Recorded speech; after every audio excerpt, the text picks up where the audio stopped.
take it for a ride. Close your eyes, come with me. It's a heaven in disguise, just for you.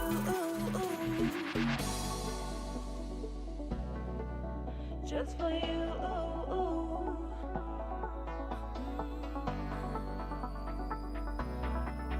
Just for you. You know I'm in control. I got this, you know, 'cause I'm in control. 'Cause I'm in control. You know I'm in control. 'Cause I'm in control. You know I'm in control. I got this, you know, 'cause I'm in control. 'Cause I'm in control. You know I'm in control. I got this, you know, 'cause I'm in control. 'Cause I'm in control. You know I'm in control. Let me take it for a ride. Close your eyes, come with me. It's a heaven in disguise, just for you.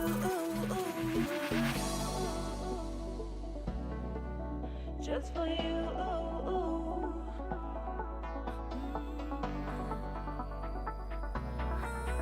Just for you. You know I'm in control. I got this, you know, 'cause I'm in control. 'Cause I'm in control. You know I'm in control. Because I'm in control. You know I'm in control. I got this, you know, 'cause I'm in control. 'Cause I'm in control. You know I'm in control. I got this, you know, 'cause I'm in control. 'Cause I'm in control. You know I'm in control.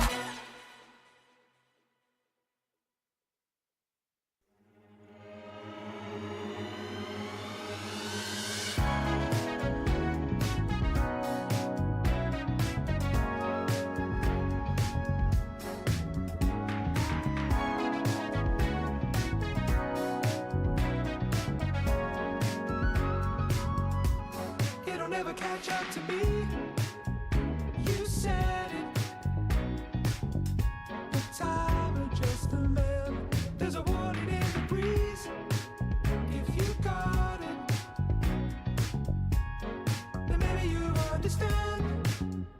When the slow tide turns to rush, does it make you any better? Turning noise back down to hush. In the morning and night, from the darkness to light, don't you know there's a promise there to keep? Don't waste your time.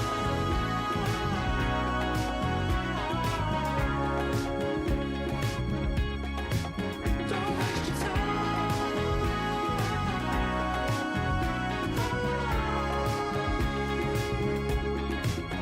Don't waste your